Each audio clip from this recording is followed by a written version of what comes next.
With the EQC, Mercedes puts the first production car of the new electric brand EQ on the road. Promised is a range of over 400 kilometers, a very high standard equipment level, and a drive that should remind of upper classes. In 2016, Mercedes presented the new electromobility brand called EQ. And then 2018, they unveiled the first car of that brand. And now, 2019, we're allowed to drive the first production model called EQC. So we're talking about a mid-size SUV, fully electric. And today, I will find out what is the real range of the car and how much of a Mercedes is it.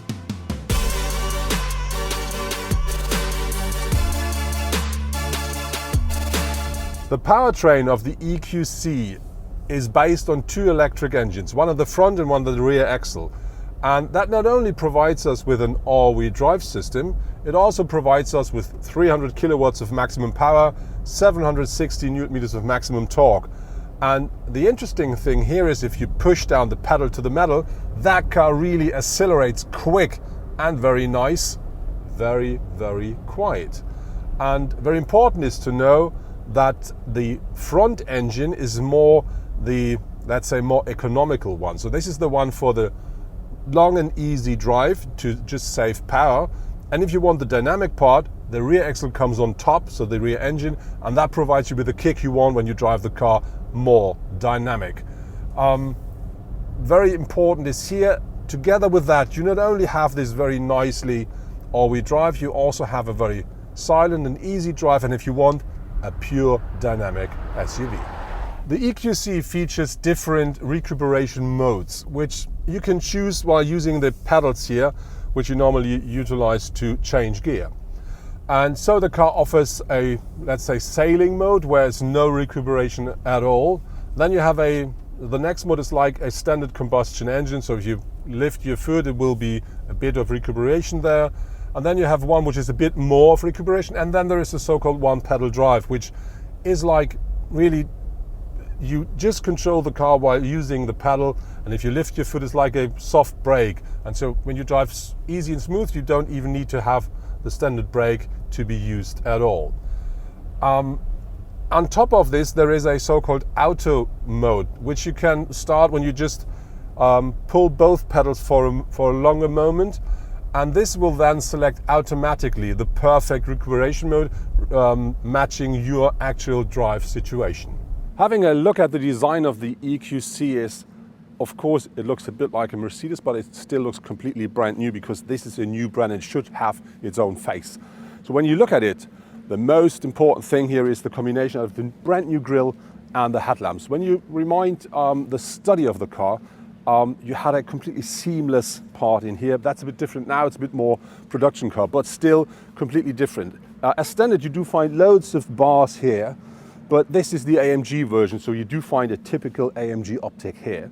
And very important is that car features full LED, so matrix LED lights as standard. And this combination gives the car the unique look of the EQC. But you do find things that you already know from other Mercedes SUVs, like the swing up here. That's a typical thing for a Mercedes SUV look. But when you look at the air intakes here, which are not really there, we do only have small ones here to make the aerodynamics better. But this is the difference between the standard and the new electric line of Mercedes-Benz. But what I really like with the car is from the front, it got its unique look, but it still looks like a Mercedes SUV should look like. Let's talk about the steering and the suspension of the car. When you drive the new EQC, it's like driving any other Mercedes model, any other actual Mercedes body. So the steering is quite precise, very nicely made, and important is the suspension. It is a bit more stiff, or feels a bit more stiff, but very, very comfortable. And so when we talk about the weight of the battery and the drive, you can drive that car quite dynamic, and you do not feel the extra couple of 100 kilos of the battery while having a standard drive. But if you do drive very dynamic and you have very tight bands, is of course you do feel it while braking, and you do feel the weight while driving through the curves. But it is mounted very low in the car between the axles, and so that really gives you a very nice flow. And as long as you drive the car, let's say standard and a bit more sporty, it doesn't matter at all. It is a typical Mercedes ride.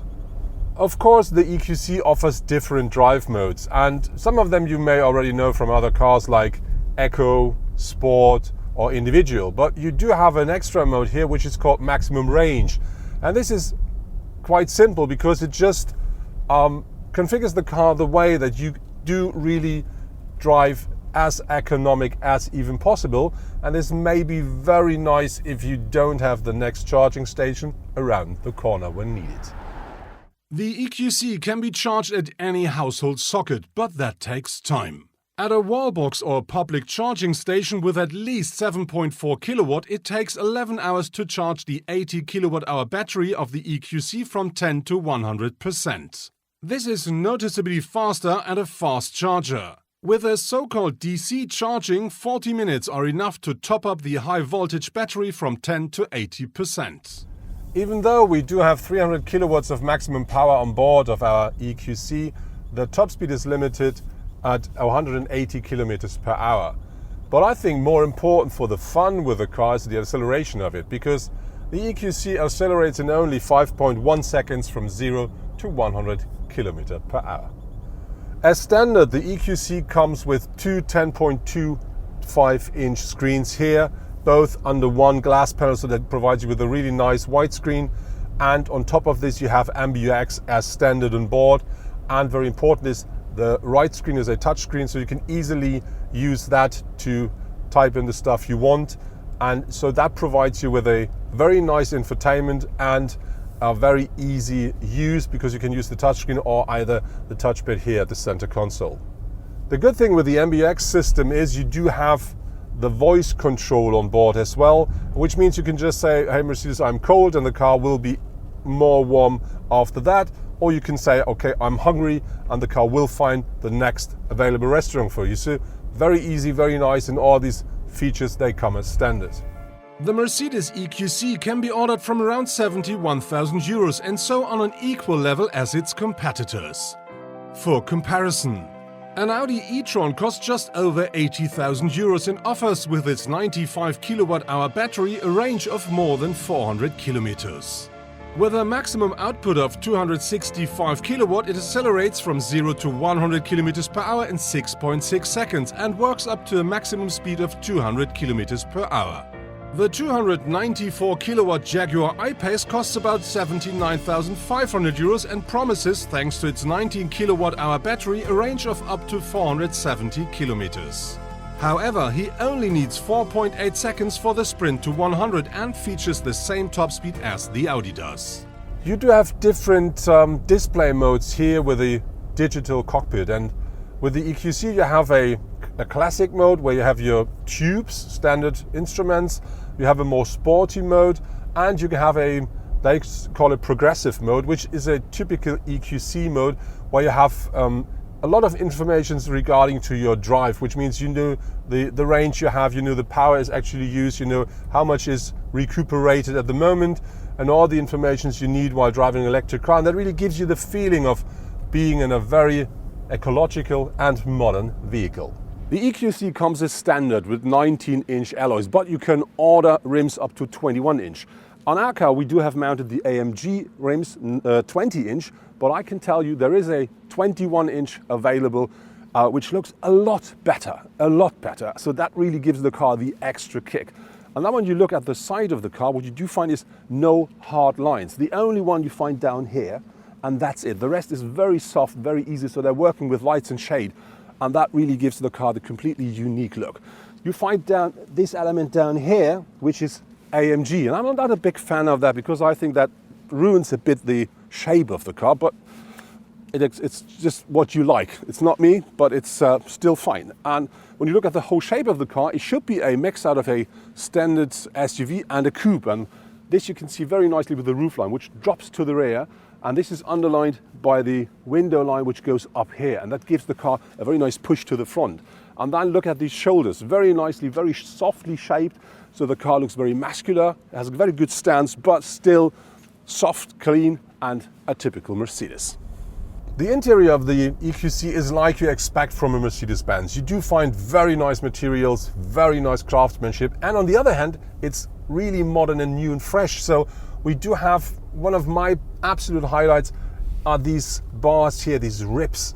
They look a bit, yeah, let's say a bit of vintage, but very modern on the other hand, and they run around the whole dashboard, and that really gives you the idea of being in the car. So it is like wrapped around you and the dashboard.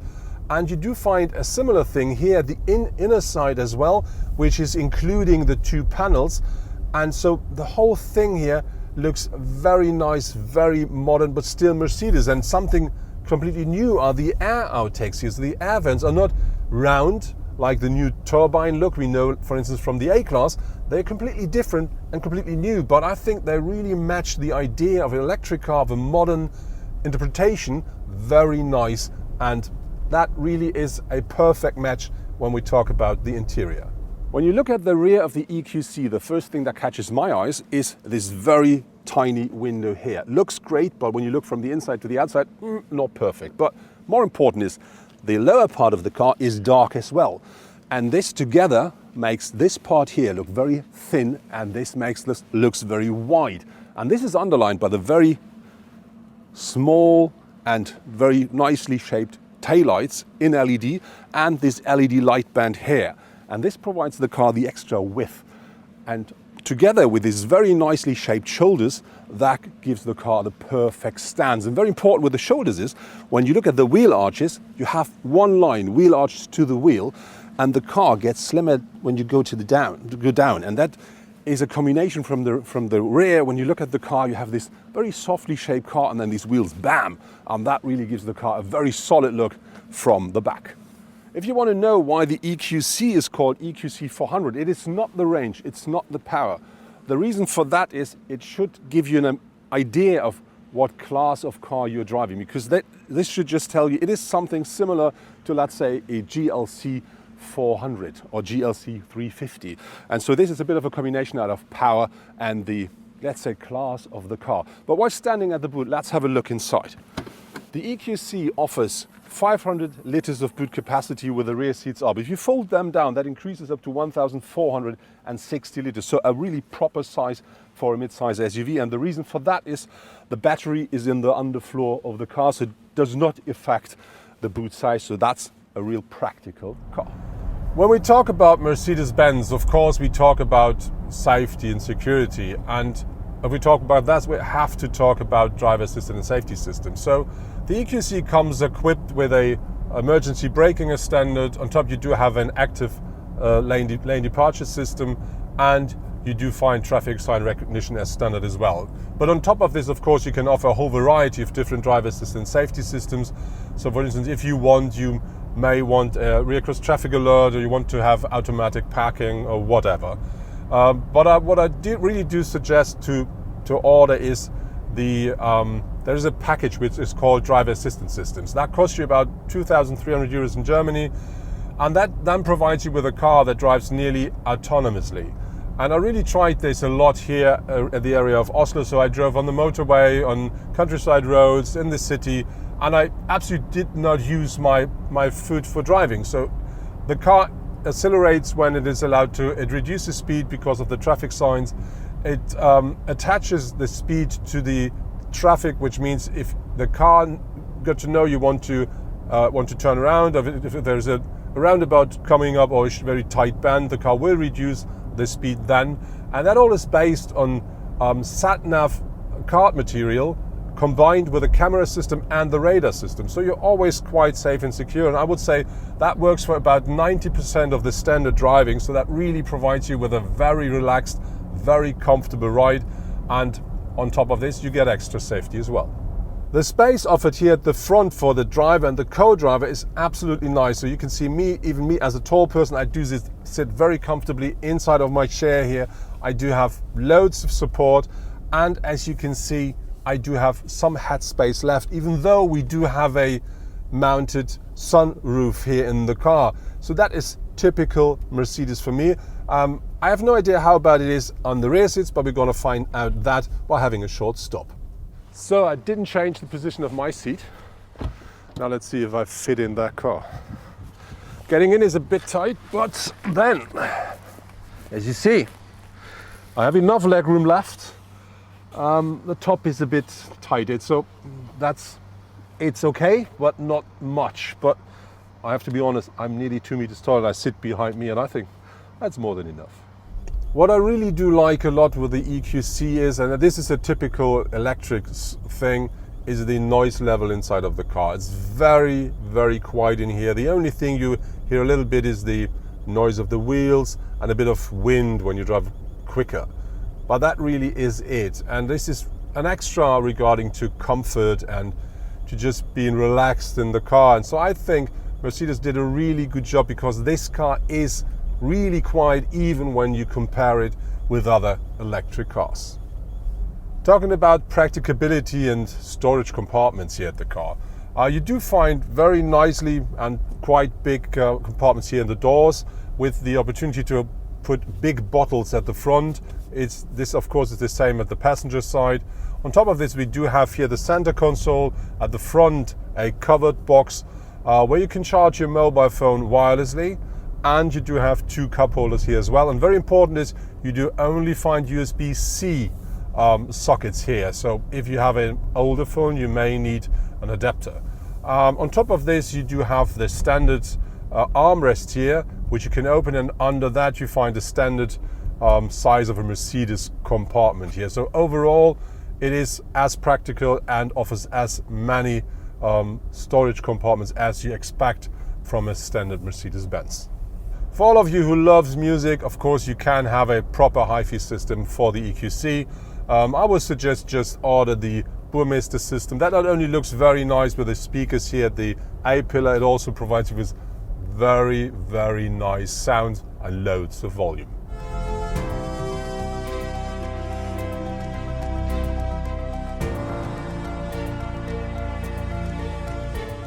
That was my first test drive with the new Mercedes EQC, the first EQ production car.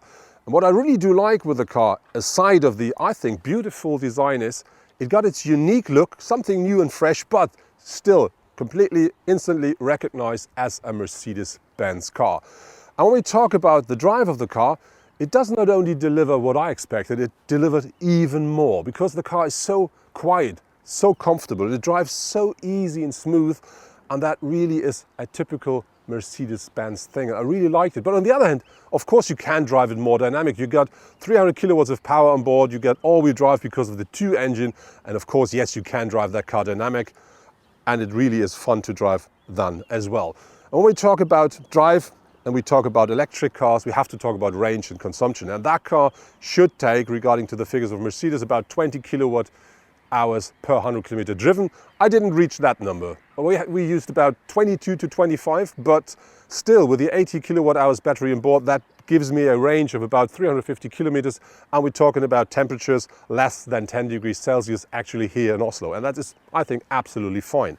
Looking at the interior, it is completely fresh, new and very high class, and still Mercedes-Benz, and I really do like this a lot, and even the space in the car is absolutely nice for that segment of a car.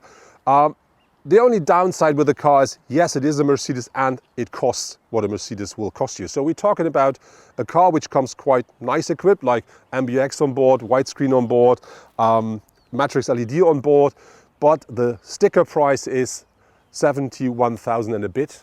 So this is not cheap, and if you want to put all the extras on, like different rims, exterior packages, leather and all this stuff, you may reach a number close to 100,000 euros. But I would say this is the price you have to pay if you want to drive the star on the electric vehicles.